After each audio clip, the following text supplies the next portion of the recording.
Hi, everyone. This is Kai Dickens, and you're listening to the Telepathy Tapes podcast.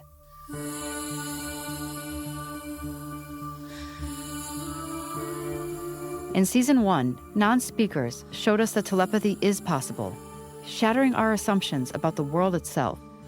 This season, we're turning to others who've also been dismissed, doubted, or mocked for the ways they claim to know, see, heal, or create. What if only by listening to those who've been ignored, we could unlock the deepest mysteries of who we are, where we come from, and where we're going? This is the Telepathy Tapes, and we're opening up the next channel. Last season, we met non-speakers who revealed rich inner lives despite years of being dismissed as incapable. Some shared what few thought possible, that telepathy wasn't fantasy but survival, that they connected in a shared mental space called the Hill, and at times with those who had passed on. And over the past few months, rigorous scientific testing has begun to confirm what many families have long asserted. In tightly controlled, double-blind telepathy experiments conducted across rooms and even zip codes, independent researchers are now witnessing what families and teachers have: clear, repeatable, mind-to-mind communication that defies chance. That should make everyone out there sit up, because validating telepathy makes it harder to dismiss other things non-speakers have shared, especially their claims of talking to people who've passed. Those claims are just as consequential as telepathy, maybe even more so, and that's the question that's been tugging at me for months. When someone says they're receiving messages from beyond the grave, what or who exactly are they connecting with? Is it like recalling a memory, or could someone be accessing an informational field, a shared consciousness, the echoes of someone who actually lived on Earth? Physicists now believe that the edge of a black hole may store every bit of information that's ever entered it. What if the boundary between life and death works the same way, and consciousness doesn't vanish, but is encoded in some invisible field at the edge of what we can know? Not lost, just transformed. Or what if the non-speakers were actually talking to a soul, real individuals who lived on Earth but without a body? And so it made me realize that before we return to stories like Amelia's, who in our next episode is overwhelmed by a flood of messages from the beyond, we need to lay a foundation. We need to ask the deeper question: does consciousness survive death? And perhaps the best place to begin is with those who've been there and returned. He was lying on his deathbed, and his soul leaves his body, and he goes to the other world, and he meets a being of light in the form of the sun god. What you're hearing is a near-death experience, or NDE for short. And then he meets another panel of deities who are also radiating light, and they perform a sort of evaluation of his earthly life. You've probably heard one of these before, but this near-death experience is nearly 4,000 years old. And then he meets his deceased relatives. There's a banquet thrown in his honor, and then he's sent back to his body. It's one of the earliest accounts in writing. This is about 1800 BCE from ancient Sumer. Dr. Gregory Shushan is one of the world's leading authorities in near-death experiences and how they shaped ancient civilizations. Dr. Shushan has multiple degrees, he's written 7 books, and he left no stone unturned in his research. He compared everything from ancient Egyptian afterlives with Sumerian, the Vedic period of India, which is the foundational era for all of the later Hindu religions, as well as Buddhism. And then in some African, sub-Saharan African societies, and then the Mesoamerican religions in Aztec and Mayan civilizations. At first, near-death experiences weren't on his radar. He was just looking at afterlife beliefs across multiple ancient cultures. Specifically at their afterlife beliefs as expressed in their ancient texts that describe journeys to the other world. And they did find the same consistent 9 thematic elements that seem to be imported onto each of these civilizations as a whole, almost. Leaving the body, traveling through darkness, coming into a realm of light, meeting a being of light, meeting the deceased ancestors, a review of the life. But what I didn't expect on top of that was to find actual accounts of near-death experiences in all of these ancient civilizations, these narrative accounts of historical people who died, came back to life, and talked about the experiences of their consciousness during that period. That was really surprising to me because, again, I just thought I was going to be comparing afterlife beliefs. Which raises an intriguing question. What if our beliefs about the afterlife aren't just symbolic stories handed down through generations? but records of real human experiences. What if, thousands of years ago, people weren't simply imagining what happens after death? They were reporting it. I did a second study comparing actual near-death experience accounts from Polynesia, Micronesia, Melanesia, and Australia, Native Americans, Sub-Saharan Africa. And they found dozens of accounts of people within these societies actually saying, this specific person died, went to the other world, and came back on this particular date. And the reason we know about the afterlife, the reason we have these beliefs about the afterlife that we have, is because of what that person told us. So this whole idea that people's afterlife beliefs, religious beliefs in the afterlife, are originating with near-death experience was basically validated by a lot of these cases. So I wanted to talk with someone who had their own near-death experience that changed the way they thought about the world. And who better than a neurosurgeon? I'm Eben Alexander, MD. I taught neurosurgery as an associate professor at Harvard Medical School for more than 15 years. I had a pretty good idea of brain, mind, consciousness, and how all that works. Throughout his career, Dr. Alexander had patients who would describe having their own near-death experience. He would listen politely but quietly dismiss them as hallucinations or the byproduct of a brain under extreme stress. He did not see them as evidence of anything beyond this life until he was 55 years old and contracted meningitis. My brain was inflamed. It was infected over all lobes of my brain. Even my brainstem was badly damaged. He was put into a medically induced coma, and while he was there, while doctors were trying to dampen his brain swelling and minimize the damage that had already been done, Dr. Alexander had nothing short of a life-changing experience when he traveled to another realm. So it was a horrific case. But in many ways, that was a gift, because if it hadn't been such a severe case of destruction to my neocortex, I wouldn't have had the kind of grounds to make the claims I made about the spiritual journey. Dr. Alexander's experience stands apart from most and is quite consequential because while many near-death experiences happen after cardiac arrest, where some brain activity still lingers, his cortex was completely shut down. And that's important because by conventional science, his brain shouldn't have been capable of any experience at all. When I started reviewing my own medical records in the weeks and months after coma, talking it over with my doctors, looking at my CT and MRI scans, I was thinking this doesn't match up. This amount of damage doesn't allow for a dream or hallucination, much less this extraordinary experience I had. And that's when I really had to start looking seriously at models of non-local consciousness. Dr. Alexander was a materialist through and through. He's a neurosurgeon, a man of science, so he was surprised by how radically his experience changed his views on consciousness and the afterlife. And one of the things that impacted him most wasn't just what he saw, it's what he didn't know. I had no memory for Eben Alexander's life. I had no knowledge of Earth, his universe. It really was an empty slate. And for a neurosurgeon who once dismissed NDEs as brain-based hallucinations, that blank slate made all the difference. He had his near-death experience without filters. No expectations, no preconceived narrative. I had no assumptions or preconceptions for my lifetime.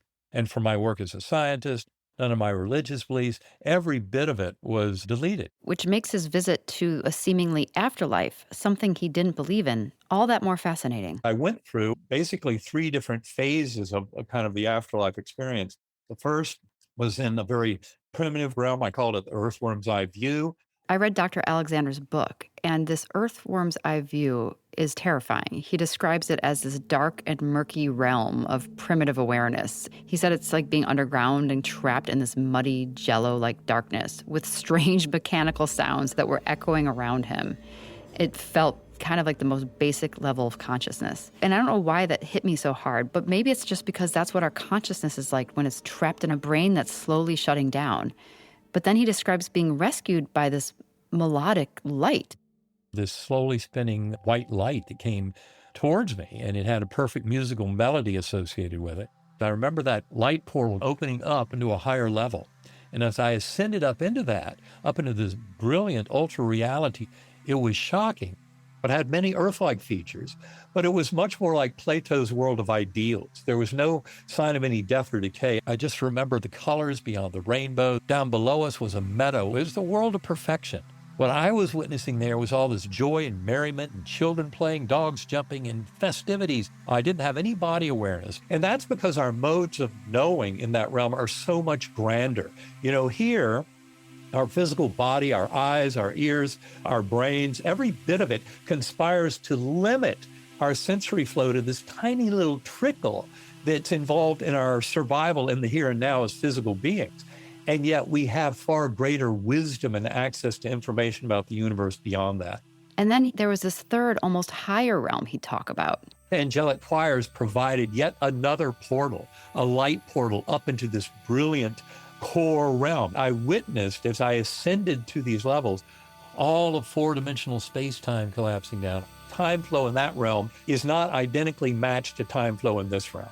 But bottom line is, in the core realm, all paradoxes, all of the dualities of this world, male, female, good, bad, dark, light, etc., everything's resolved into pure oneness in that level. And that's where I acknowledge the oneness of my very conscious awareness with that infinitely powerful and loving God force, and coming to see, as many near-death experiencers describe, that we're never separate from that.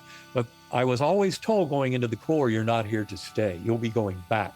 We'll teach you many things, not in words, because nothing in that realm was words. It was pure conceptual flow. In other words, telepathy is the main mode of communication in this realm. I would tumble between these various levels over time, go back down to that earthworm eye view. And it was by remembering the music. These are notes that go far beyond any notes that could ever be put together in music in this world. And by remembering the notes and thinking of them, he could propel himself back to this realm of ultra beauty and ultra awareness. So during Dr. Alexander's coma, he would experience 3 different realms. The first being the earthworm's point of view, this dark, jello-y underworld. And the highest of these felt like the core of everything, the unification of all that is. But that middle realm, the one described as paradise, is reflective of the place most often described in the near-death experiences I've encountered. I would say that's the realm where we reunite with higher souls, with our higher soul, with our soul group, loved ones who have left the physical plane already. That's where we plan next incarnations and go through life review. That's the most important part.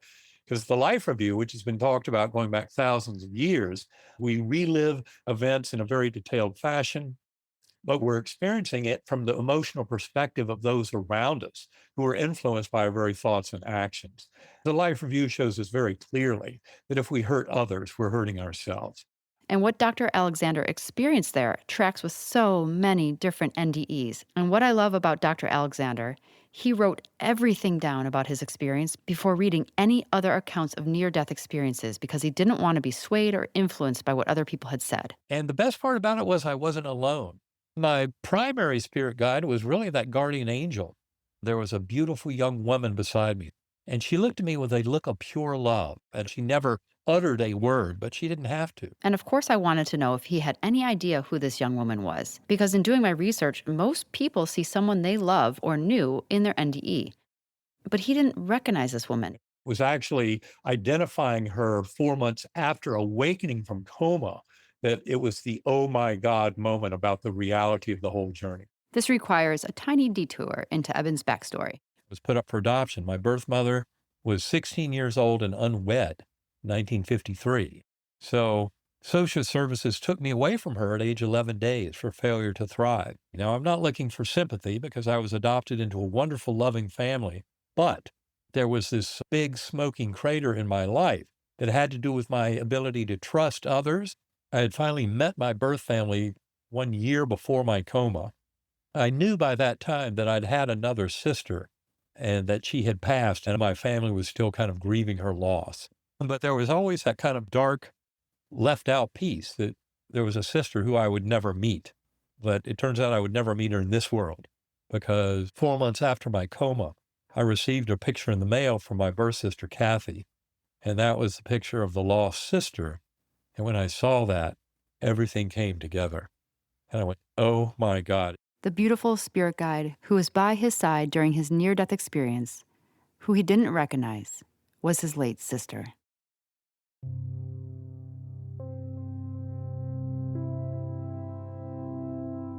Like so many others, I made the mistake of thinking that science was materialism, and it's not. Dr. Alexander studied his own case closely, both as a neurosurgeon and as an experiencer who simply did not believe in this type of thing.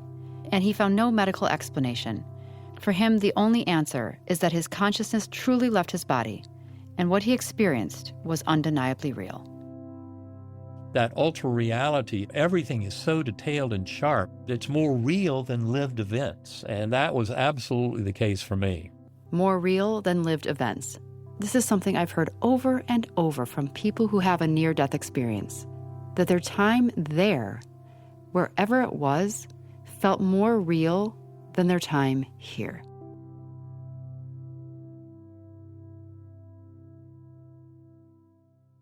The majority of people having a near-death experience will say that it is more real, they're more conscious than they were during their earthly everyday life. That's Dr. Jeffrey Long. He's a radiation oncologist who became fascinated with near-death experiences. He started the Near-Death Experience Research Foundation and has collected thousands of first-hand accounts.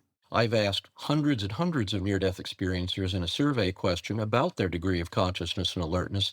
About 3/4 say that it's greater than their earthly everyday consciousness. There are several other commonalities researchers have found, regardless of the culture or country where the experience occurs. While no two near-death experiences are the same, a typical detailed near-death experience would be like this. Boom, there's that life-threatening event, they're unconscious or clinically dead. Element number one, first thing that happens, about 45% of the time, consciousness separates from the body and goes above the body, and from that vantage point, they can see ongoing earthly events, including possibly people struggling to bring them back to life. They then may pass into or through a tunnel, variably described. At the end of the tunnel, there may be a beautiful, mystical, typically called an unearthly light beyond anything they knew on Earth. When they pass through that, they may be in an unearthly, often called a heavenly realm. And a heavenly realm is a very reasonable description for this, because in that realm, there may be buildings, there may be landscapes, there may be plants, flowers. For example, people have described the flowers in the afterlife realm of the near-death experiences as having colors that are so beautiful there's no earthly correlate. They're nothing like they could have even conceived of on Earth. There may be music in that realm beyond anything they've ever heard possible, overwhelmingly beautiful. In this afterlife, if you will, they may encounter deceased loved ones. These are joyous reunions. In fact, they've encountered deceased pets. I mean, you name it, cats, dogs, birds, horses, we've heard it all. Again, just like deceased human loved ones, joyous reunions, and the beings, the humans or the pets, are always in picture-perfect health, even if they died of advanced illness or very up in age. So it is around that time, too, they may have that life review. That's commonplace for that to occur, and that's a fairly detailed near-death experience right there. Here's Dr. Gregory Shushan again. With NDEs, there is a base experience that everyone's having, but they kind of overlay their symbols onto it in order to understand it. It's a difficult thing to try to put into words, but I see it almost as like that experience is only experienceable by our capacity to project our cultural forms and symbols onto it. So just to give one example, like the being of light, which lots and lots of people talk about in a near-death experience. Some people will come back and say, I saw Jesus. Some people will say, I saw the Buddha. Some people will say, I saw Muhammad or Krishna. Some people will just say, I saw a being of light, and they won't ascribe any kind of personality to it. So whether that is like the same being of light for everybody and everyone's just projecting their symbol onto it, or whether everyone is seeing their favored entity, I think is unresolved. But to me, it makes a lot more sense that it's the same type of manifestation or illusion, or however you want to look at it, that we're ascribing our cultural identities onto. Because of advances in resuscitative medicine during the 20th century, people were being brought back from the brink of death in unprecedented numbers. That's Dr. Jan Holden. She's a professor emeritus at the University of North Texas and has been studying near-death experiences for decades. And that's probably why we started to see so many cases and started to see all the similarities between these different cases. But we also know that these experiences have been reported throughout history and across cultures. As you've already heard, another commonality in NDEs is that they're so profoundly beautiful that they are impossible to describe. It almost makes you wonder if it's a hallucination or even a dream. And that's the obvious thing a skeptic would point to. Are they different from dreams? The very first version of the survey I put up on the website asking near-death experiencers about what happened, I asked them directly, was your experience dreamlike in any way? And boy, did I get a lesson right off the bat. Over and over, I heard, no, no way, absolutely not. And they were so adamant and so clear that their experience had nothing to do with dreams. I was literally embarrassed by overwhelming consistency and how adamant they were. That's Dr. Jeffrey Long again, the radiation oncologist and founder of the Near Death Experience Research Foundation. I learned quickly they're nothing like dreams, and that's continued in my research today. So these experiences might be more vivid or real than dreams, but some scientists think that near-death experiences can be chalked up to a chemical reaction in the brain. We have over 60 near-death experiences that occurred under general anesthesia. Under general anesthesia, you should have no consciousness at all. It should be impossible. That's what general anesthesia is all about. And amazingly, their level of consciousness and alertness is typically even greater than earthly everyday consciousness. Those lines of evidence single-handedly refute any skeptical argument that near-death experiences are due to physical brain function. And there, believe me, there's a lot more counter-arguments than just those. I wanted to find someone else beyond Dr. Alexander who had a powerful experience under anesthesia. And who better than Martha Beck? She's a best-selling author with 3 degrees from Harvard. And what happened to her while under anesthesia completely changed the course of her life. I left academia because I had an experience during a surgery where I became very sharply aware and cognizant and could visually see everything that was happening in the operating room. I watched the surgeons operating on me and then realized I was watching my body from a distance. I actually sat up out of it and it was still lying on its back with its eyes closed. So then I was very perplexed and I lay back down into my body and thought, what is happening? And I was looking straight up at these surgical lamps, which are extremely bright. And right in the center of them, another light appeared. It was like the size of a golf ball, but the most brilliantly radiant thing I had ever seen in my life. It's like trying to draw the galaxy with a box of crayons, to use words to describe this light. And then it started to expand in all directions. And eventually it touched me, my body, and this sensation of absolute love and warmth and home flooded through me. And the light was conscious and it was laughing. And I started to laugh out of pure joy. You know, when you see little kids who they can't contain their joy and they're just laughing. It was just like being held by something that knew me intimately. It kept saying, you said you wouldn't forget this, but you did. And I was like, I know, how could I have forgotten? And then it just said, life is not always going to be easy for you, but I want you to remember that you don't wait until you die to feel this way. Your task in life is to feel the way you feel right now without being able to see it. And then I was awake, sobbing with joy, and all the nurses trying to comfort me. So I asked to see the anesthesiologist because drug effects. I mean, I hadn't lost my mind just because I saw this light. And they brought him in, and he sat down by me, and he was just chalk white with fear. And I couldn't figure it out. I was like, just asking him, what did you give me? What happened? And finally he said, look, please just tell me what happened in there. Because when the light touched me, I started to cry, and I was face up. So the tears were running down the sides of my face. And the surgeons who were operating thought I could feel what they were doing. So they said to the anesthesiologist, there's something wrong. She can feel this. So he went to increase the anesthesia. And then he told me, he said a voice inside his head that was very clear, something he'd never heard before, said, don't. She's crying because she's happy. She's happy. And he looked at me and said, with these pleading eyes, and said, did I do the wrong thing? And I said, no, you did the right thing. And I told him a little bit about what had happened. And he said, do you know how many times this has happened to me in 30 years of practicing medicine? I said, no. He said, once. And then he kissed me on the head and walked away.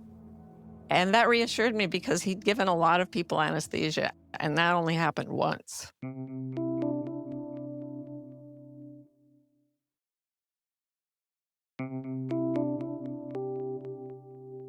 From my perspective, from what I can tell, the materialist argument for NDEs has not really advanced very much since the 70s or 80s. Here's Dr. Shushan again. And it's essentially that it's kind of special effects of a dying brain, that it's the brain shutting down.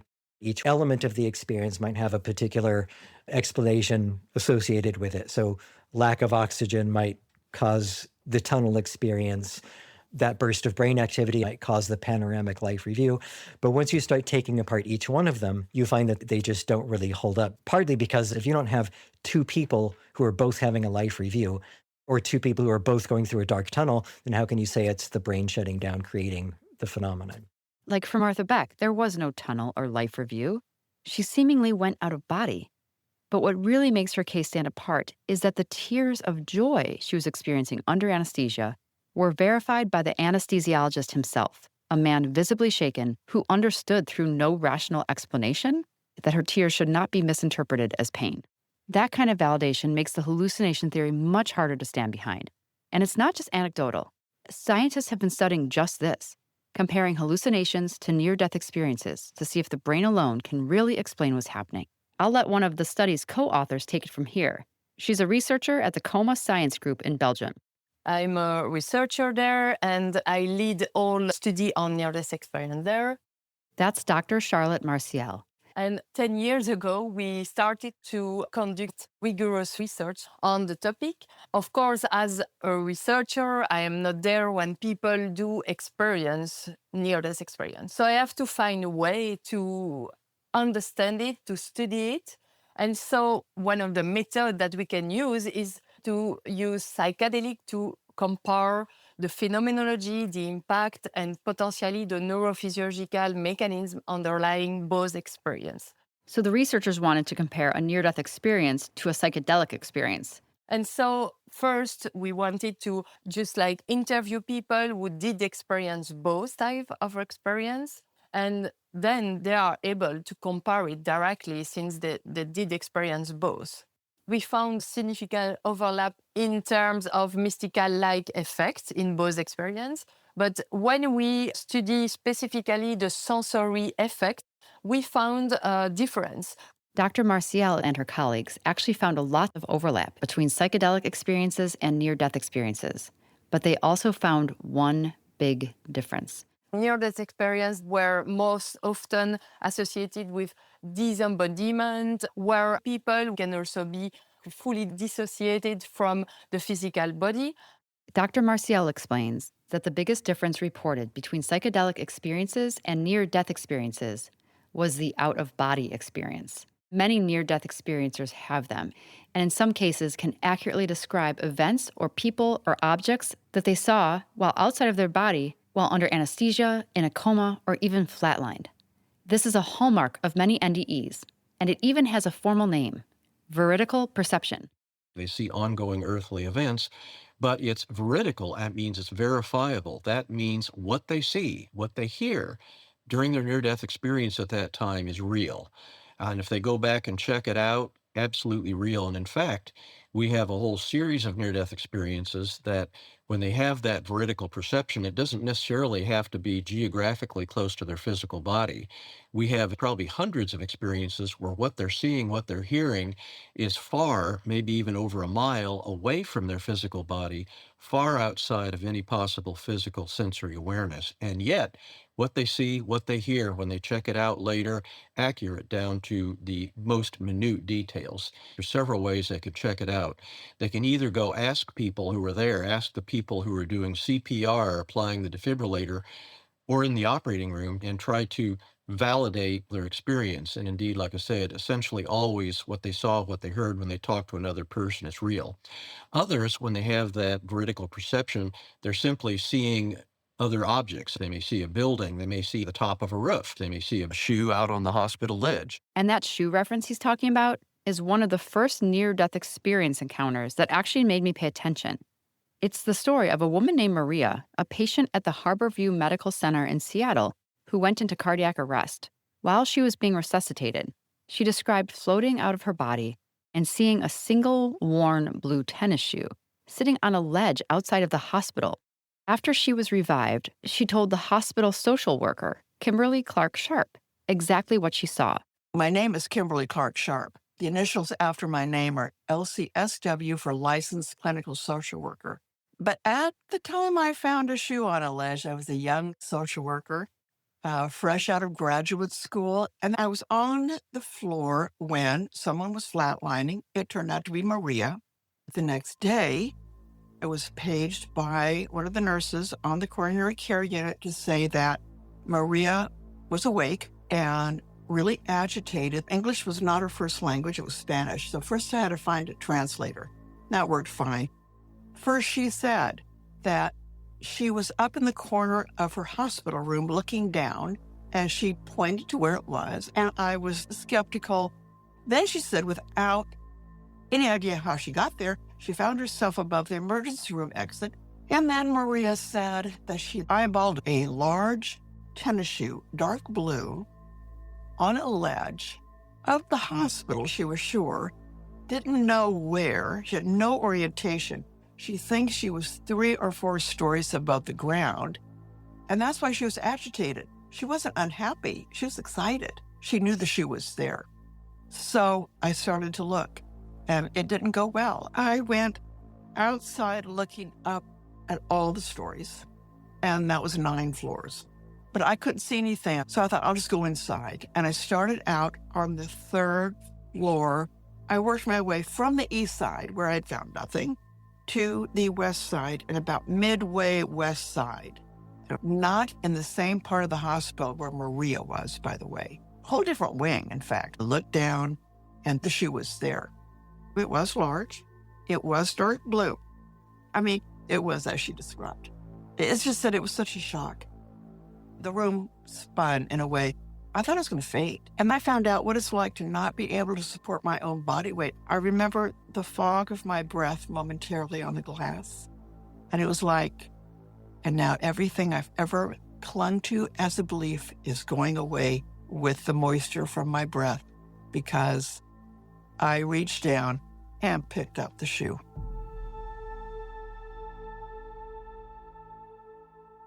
Kimberly went looking and found the shoe exactly as Maria described it, perched outside, out of sight on a ledge, on a different side of the hospital from where Maria was located. And for me, this really caused me to pause and wonder, how on earth could she have known about this, unless she truly did leave her body?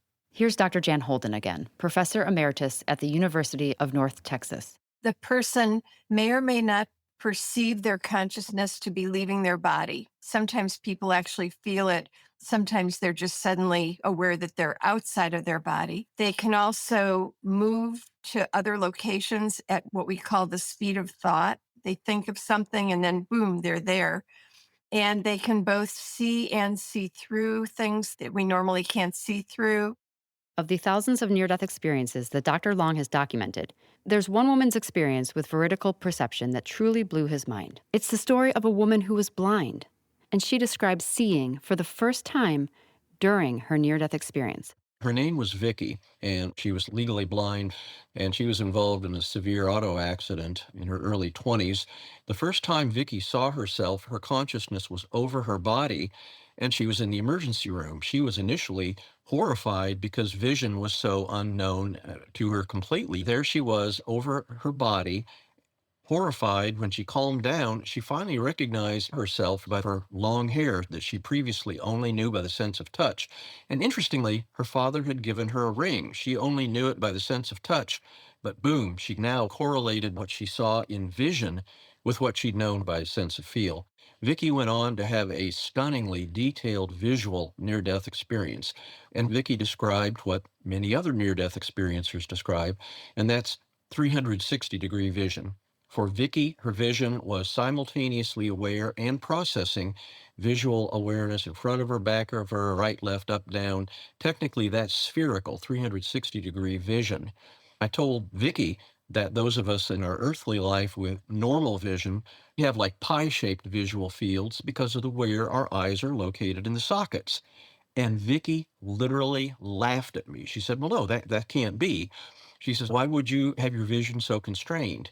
Because her entire life experience of vision during her near-death experience was that spherical vision. that she had. So yet another nail in the coffin of any skeptical concern that near-death experiences are due to brain function. I dug into Vicky's story and learned that she was blind from birth, which makes her account even more compelling. But as remarkable as her out-of-body perception was, there seems to be a myriad of ways to validate a near-death experience. For instance, when Dr. Shushan looked at historical accounts, he found a fascinating way that most ancient cultures seem to validate these experiences. Throughout history and around the world, they found cross-culturally these narrative accounts of meeting people not known to have died in the other world. It's essentially when the near-death experiencer travels to the other world, they meet somebody who they didn't know had died, and when they come back to life, that person's death is verified. These ancient accounts studied by Dr. Shushan are from eras long before there were telegrams or phones or even mail service. So news of a death might take weeks or even months to reach someone. So for our ancestors around the world, you can see why this would be an extremely compelling way to validate a near-death experience. There's a really interesting account from ancient China from around 750 BCE. There was a man named Qianxi who, lying there on his deathbed, he goes to the other world and he meets the Emperor of Heaven. And he says, once he comes back to life, he says that he spent this joyous time with this Emperor of Heaven, having just a wonderful time with music and dancing and deceased relatives and all the rest of it. While he's there, he sees that standing next to this emperor is a little boy. So then at a certain point, the Emperor of Heaven sends him back to his body. Fast forward a number of years, and Qianxi is walking down a street in a totally different province than his own home. And blocking his path on this street, there's a man who he kind of vaguely recognizes. And the man's like making eye contact with him, but he won't move out of his way. He's kind of forcing this encounter. And Qianxi's looking at him and he says, "Do I know you from somewhere? You look really familiar. Why are you being so strange?" And the man says, "On this particular date, a number of years ago, you died, you went to the other world, and you met the Emperor of Heaven." And he describes all these things that happened in the NDE. And Qianxi says, "That's amazing. How did you know that?" And he says, "I was the little boy who was standing next to that Emperor of Heaven. He had had an NDE, came back to life, and then Qianxi met him all those years later." So this is an example of he didn't even know this person, and then it's later verified in his life years later. Can that be verified just beyond this man's incredible story? It was recorded as like an official government document. They sent people to interview people who were involved in it, recorded the date and the time and the village and all that sort of stuff. There are quite a lot from China. In fact, there's a 19th century book by a Dutch scholar named de Groot called The Religious Systems of China. And he referenced entire books of collections of near-death experiences that just have not been translated into English. I don't know if they ever will be, unfortunately. But yeah, they were very much focused on near-death experiences. So there are some pretty convincing ways to validate a near-death experience. But perhaps the most compelling evidence lies in the transformation itself. We know from psychology how difficult it is to truly change our behaviors and beliefs. But after a near-death experience, people often come back transformed, more compassionate, less afraid of death. And that kind of evidence is just hard to dismiss. Usually they change their behavior, their beliefs, and this really changed the meaning they have about life, about humans. They become more compassionate, less competitive, more concerned about others, and more interested in expressing love to people. Which is what happened to Randy Schaefer. He's a dad, a husband, a veteran, and had a near-death experience that rocked his world. I spent 20 years in the military as a special agent in the Office of Special Investigations. I specialized in forensic science. That's what my master's degree is in. And I was in charge of crime scene investigation, specializing in death investigation. Now, religiously, I was a bit of a skeptic my whole life because my whole world, when I dealt with death, involved physical evidence, physical proof of things. My world was intangible physical evidence. Randy got COVID in March of 2020, back when the entire world stood still and we were all terrified as hospitals were being overrun and doctors didn't have the tools to understand or treat COVID. I was pretty sick. They put me into a coma, medically induced coma. intubated me. So I was basically living by machine because my heart had enlarged. Of course, I was in respiratory failure. I got a collapsed lung, kidney failure. I went on dialysis. I was losing blood internally. And they gave me about a 3% chance of living and really started to prepare my family for my demise. I spent 6 weeks in a bed. And during those 6 weeks, Randy had a series of near-death experiences.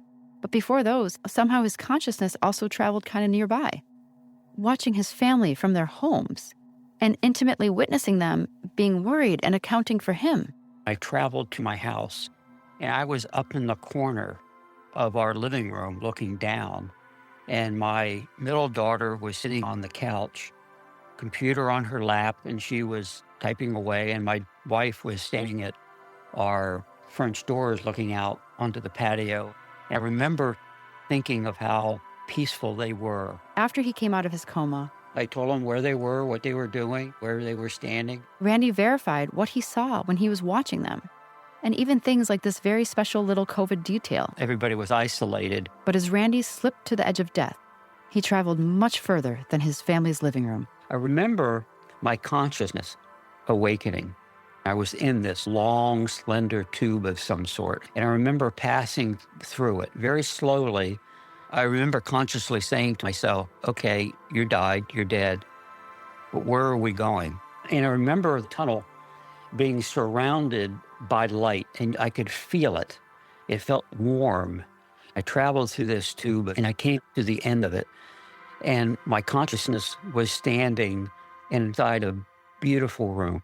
Absolutely gorgeous structure with this light that I felt penetrating through the stained glass windows. I was standing there like on a mezzanine, looking down on this gorgeous room of gold and opaque colors, so vivid and so real. I just felt peace and very calm. This human form came up to me. And you don't talk, it's telepathic. You just know what either each one is thinking and are saying. I'm communicating with him how beautiful this room was. And he goes, yes, it's one of our most loved rooms, that people love coming into this room. He said, but you don't belong here. He said, you have to leave. And he pointed to these giant oak doors. And I remember pushing open these doors. And I was standing in the middle of a beautiful city. Now, there wasn't any cars, buses, or anything, but I call it a city. The roadways were an opaque color. And I remember traveling down through the city, and off to both of my sides, I encountered these beautiful parks, beautiful green grass. There is nothing to compare with the beauty that I saw. But suddenly I got scared. I was lost, and I started to panic.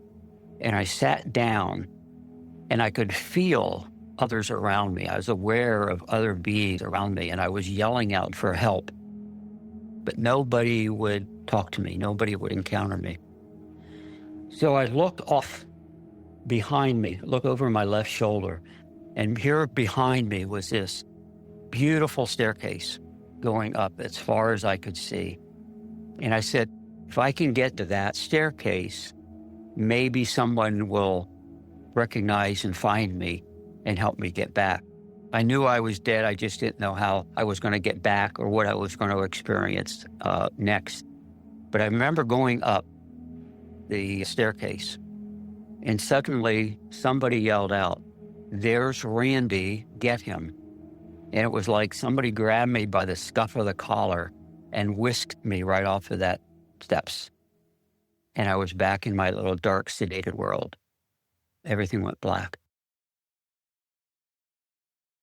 But just like Dr. Alexander's experience that we heard about in the beginning of the episode, Randy would go from what seemed to be the dark consciousness of his still body back into this other place more than once. I experienced that city for a second time. And each time the same elements were familiar, the staircase, the beautiful city, and sometimes new discoveries were made, like a dirt pathway lined with these beautiful flowers and beautiful trees, colors that I've never even experienced before. And again, I felt so safe and so calm and so peaceful. And usually there was someone who would find him and tell him it wasn't his time, that he had to go back home. And just like most near-death experiences, that is not welcome news. Most people don't want to go back to their earthly life. And I said, I don't want to leave. I said, I love it here and I am home. But every time he was sent back. I was back in my little dark, sedated world until my consciousness awoke another time. Right at the end of that tunnel that I was talking about earlier, I was right at the end of it.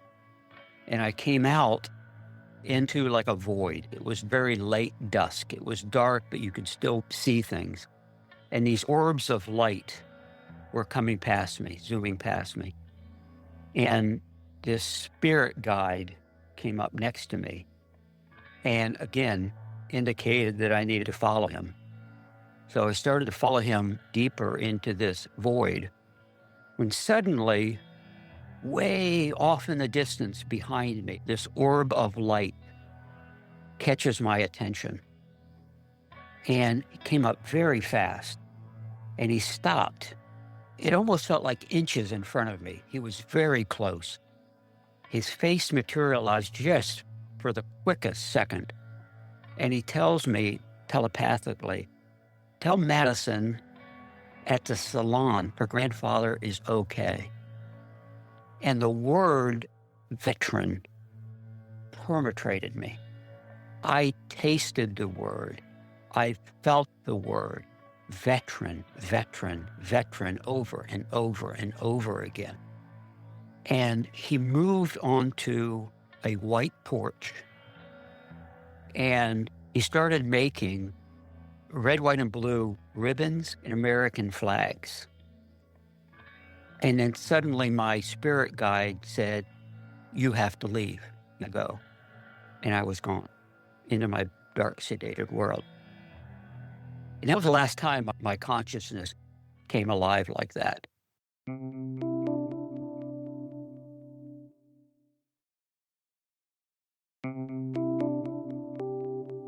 When I came out of my coma, I started to tell my daughter these stories. And I told her Madison's story. And she says, who's Madison? I said, I don't know him. I'm Madison, you know? And she goes, you don't use the word salon. You've always said, I'm going to get my hair cut and going to the barbershop. So then none of that made sense. And she goes, who's the man that you saw? And I said, no clue. I don't know who it was. I came home from the hospital and I had to learn to walk again. I was so weak in things that I was in a wheelchair. And for some reason, something pulled me over to a junk drawer in a bedroom. And I started rummaging through this junk drawer. And I found a business card to a local barbershop here in town. And I took it out and I said, hey, I said, could you call them and see what they're doing for haircuts? COVID was very ongoing. So my daughter starts to interrogate me about this card. Where did I get the card? Where did I find the card? How long have I had the card? And I kept telling her, I said, I don't know. I just found it in my drawer. She goes, Dad, have you looked at this card? And she handed me the back of the card. And on the back of the card was written Madison. And I said, At this point in our conversation, Randy starts to get emotional, remembering this part of his experience. so I told my daughter, I said, call and make me an appointment with Madison. So we go down and there was maybe 4 ladies cutting hair. And my daughter said, Dad, do you recognize any of them? A few minutes later, this girl walks out and she said, hi. She goes, I'm Madison. She goes, I think you're my next client. So she takes me back and she's cutting my hair. And I said, Madison, I said, would you mind if I ask you some personal questions? And she says, no, go ahead. And I said, are both of your grandfathers still living? And she said, no. She said, the one grandfather that I was closest with passed away less than a year ago. I said, was he a veteran? And she goes, oh, yeah. She said he was a veteran. She goes, I think he was in the Army. He talked about Vietnam and things like that. And I said, oh. So I felt that I had the right girl. And I said, well, Madison, I said, I think your grandfather came to me. And she kind of looks at me. And I said, I was very sick. And I said, I was very near death. And I said, I believe your grandfather came to me and he has a message for you. And I told her exactly what he said. Tell Madison at the salon her grandfather is okay. And I said, so he wants you to know he is okay, that he is safe, that he's well. So she's crying, I'm crying, people in the barbershop are looking at us like, what's going on over there? So I said, Madison, I said, he moved onto a white porch. Is that somehow significant to you? And she said, well, that would have been his porch in Iowa. Loved sitting on his porch and talking to people as they went by. And I said, oh, I said, well, he was making red, white, and blue ribbons and American flags. Is that connected somehow? Guys, she took a step back and she looks at me like I came from a third world.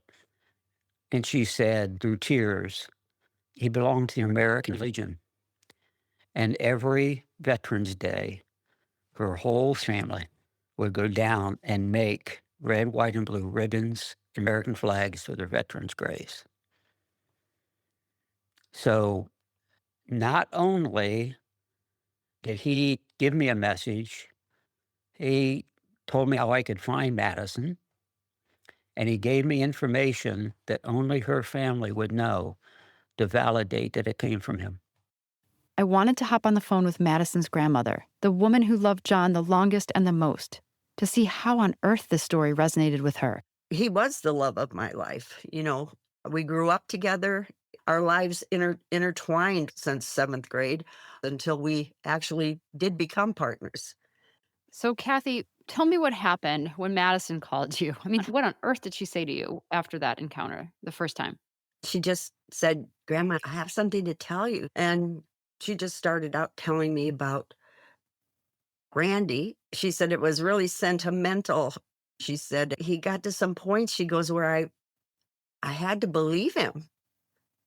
So then I had asked her if there was any way of getting in touch with him. So the first phone call that I got was Randy telling me his stories. And when he got to the part about John, I was just kind of flabbergasted. And I believed him, but you know how you're skeptical about certain things, And she said, did you see his face? And I said, yes, just oh so briefly. And I described it. I said it was kind of a long face, olive skin, dark hair, maybe in his early 20s, mid 20s, somewhere in that area. And I said, I think he had a mustache. And then I had sent him a picture of John in the military, young, hair, everything. She sent me this picture and I looked at it and I called her back and I said, Kathy, that's who I saw. That's who I saw. That's the face and that's the individual that I saw. So it became very believable. And Randy and I've talked several times from then till now. What makes this account so astounding is John himself. He was so persistent, so devoted to letting his family know that he was okay and out there somewhere, that he actually reached out to Kathy before, through another person during their near-death experience. A few days after John passed, I was still dealing with the paperwork, and I was calling Modern Woodsman, which is like an insurance company here, and I dialed the wrong number, I guess, and this man answered the phone. And I said, is this Modern Woodsman? And he goes, no. He says, where are you? And I said, I'm in Iowa. And he goes, well, I'm in California. I said, oh, I'm sorry. I said, I was trying to get a hold of him to talk to him about insurance. And he goes, are you married? Has someone passed in your household? He started asking me these questions. So I said, yes, my significant other just passed. And he said, he says, I just got out of the hospital. He said, I had a near-death experience, he said. And the only thing I can remember is I met a gentleman from Iowa. He had been in the military. And he says, I just want you to know that if this is your loved one, he said, he's fine. He's okay. So we ended the conversation and I hung up. And to this day, I cannot find that phone number. It's like it vanished from my phone. So I had this man from California. He told me he was okay. And then Randy through Madison that he was okay. So it makes you feel good, to know that he reached out to all these people just to let us all know that he was fine. What was your emotional state when he passed? I mean, because it really seems like he was trying to reach you. When he got sick, he would always say, don't leave me. He didn't want to be alone. That was his big thing. Just don't leave me. And he died when he was alone. And that bothered me for a long time, that I had left him.